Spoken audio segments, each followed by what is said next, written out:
jūs dabar ką tik pasakėte du vienas kitam prieštaraujančius dalykus. Pasakėte, kad Europos institucijos, visas pastabos, Tarptautinis valiutos fondas yra mažinti neligybę ir tuo pačiu įregistruojate projektą, kuris mokesčiais apkraus labiau mažiau turinčių žmonės ir nuo mokesčio tarifą sumažins tiem, kurie daugiau turi. Palyginus su dabar galiojančiu įstatymu. Nes, paimkim pavyzdį, labai paprastą, pakalbėkim skaičiais, jeigu milijono teoriškai vertės namas, tai dabar jisai turbūt mokėtų 2 procentus tarifą nuo atėmų 150 tūkstančių tą dalį, tai, grubiai skaičiuokim 20 tūkstančių per metus, ar ne? Tai pagal jūsų projektą, net ir nustačius didžiausią tarifą 0,5, belieka 5 tūkstančiai. Čia aš grubiai skaičiuoju, neatiminėjau ten tų dalių, medianų ir visą kitą, bet taip gaunasi, kad turtingiesiems mokesčius jūs sumažinate, mažiau turtingiams padidinate ir įvedate ir bandote išspręsti problemą, kuri jums rodo, kad neligybė yra didelė. Ir regionuose apkraunate labiau. Tai ar jūs kada jau ateisit iki to lygio, kad čia reikia architektūrą peržiūrėti nekilnojamo turto mokesčio?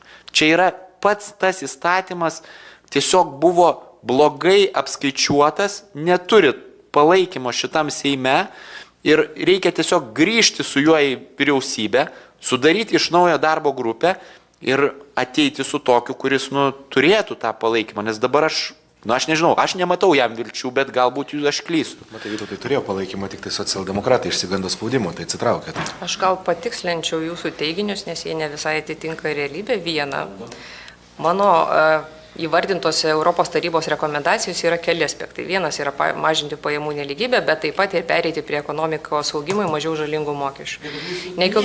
Nekilnojamo turto mokestis yra vienas iš tų mokesčių, kuris yra laikomas kaip mažiau ekonomikos augimą veikiantis mokestis ir siūlymas pereiti prie objekto apmokestinimo, tai yra perėjimas prie vakarietiškos praktikos, kuri yra daugumoje ES valstybių ir sakyčiau, kad toks modelis atitinka rekomendacijos, kurios yra pateikiamos.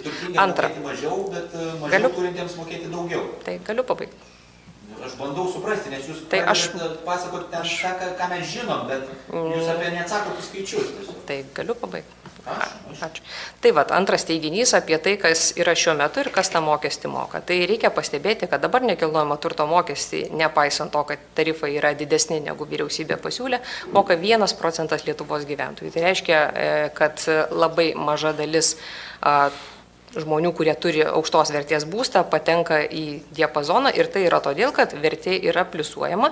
Jeigu tame jūsų įvardintame nekilnojamo turto objekte 1 milijono eurų vertės gyvena 4 žmonės, tokiu atveju sakyčiau, kad jie moka arba labai mažai, arba nemoka visiškai nieko, tiesiog todėl, kad yra pliusuojama vertė.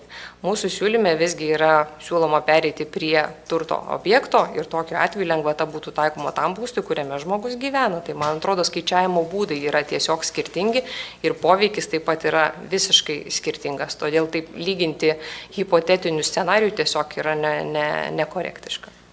Jūs ar neatsakėte, jeigu gyvena vienas žmogus dabar milijono vertės būste, kiek jisai sumokėtų mokesčių ir po to jisai lygiai taip pat vienas gyvens 1 milijono vertės būste, kiek jisai po jūsų reformos sumokės mokesčių. Galit suskaičiuoti?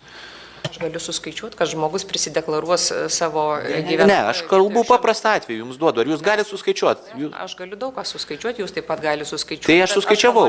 Jam mokesčių tarifas sumažės. Tai turbūt hipotetinių scenarijų gali būti 55, praktika rodo, kad žmonės padaro viską, kad mokestis mokėtinas būtų mažesnis, tai reiškia, kad yra deklaruojamasi iš vienos vietos į kitą, yra papildomų gyventojų tame bute, tai yra variantų įvairiausių. Ministrė, be papildomų sąlygų.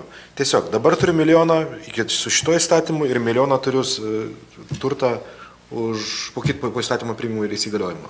Kaip pasikeis mokėjimas? Kiek aš dabar moku 1 milijoną eurų turėdamas būstą ir po to nieko nedarydamas, jokių išvedžiojimų nepadaręs. Bus mažiau mokėsiu. Jokio sukčiavimo, taip kaip įstatymas man dabar sako. Dabar turiu ir tada turėsiu. Taip, mano nuomonė, dabartinis mokesčio modelis yra neteisingas ir tarifai yra nustatyti per dideli. Mano nuomonė, pasiūlytas dabartinis mūsų variantas yra teisingesnis. Tai reiškia, mokės mažiau, turtingi mokės mažiau.